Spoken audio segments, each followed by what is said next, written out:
nước mắt em đang rơi vì ai mà lòng anh cứ đau thắt lại.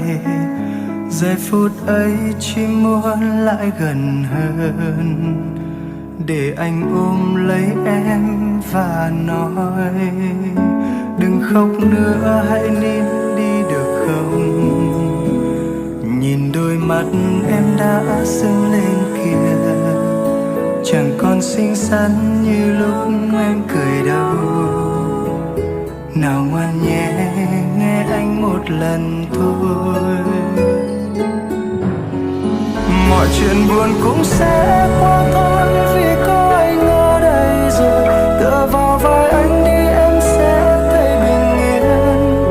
Đừng bao giờ cảm thấy em lẻ loi trước thế gian này, bởi vì đằng sau luôn có anh nhìn theo. Hãy cầm chặt tay anh sẽ dắt em đi qua nỗi đau này và dìu em bước trên con đường dài phía trước. Phải làm bất cứ điều gì để em hạnh phúc, dù anh đau anh vẫn xin chấp nhận.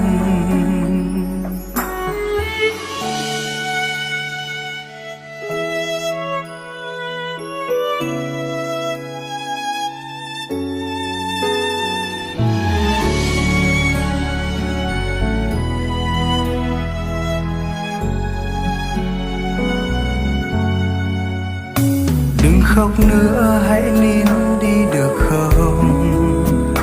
Nhìn đôi mắt em đã sưng lên kìa, chẳng còn xinh xắn như lúc em cười đâu. Nào ngoan nhé, nghe anh một lần thôi. Mọi chuyện buồn cũng sẽ qua thôi, vì có anh ở đây rồi. Tựa vào vai anh đi em sẽ thấy bình yên. Đừng bao giờ cảm thấy em lẻ loi trước thế gian này, bởi vì đằng sau luôn có anh nhìn theo. Hãy cầm chặt tay anh sẽ dắt em đi qua nỗi đau này và dìu em bước trên con đường dài phía trước. Phải làm bất cứ điều gì để em hạnh phúc, dù anh đau anh vẫn xin chấp nhận.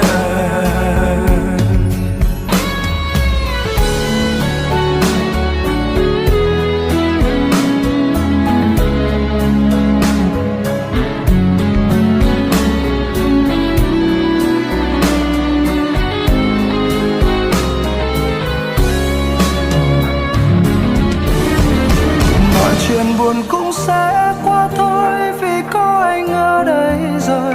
Tựa vào vai anh đi em sẽ thấy bình yên.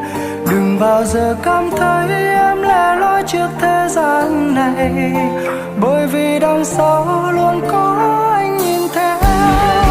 Hãy cầm chặt tay anh sẽ dắt em đi qua nỗi đau này và dìu em bước trên con đường dài phía trước.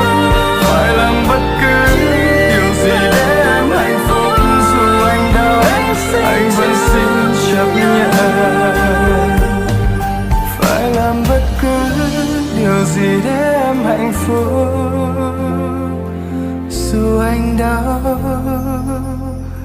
anh vẫn xin chấp nhận.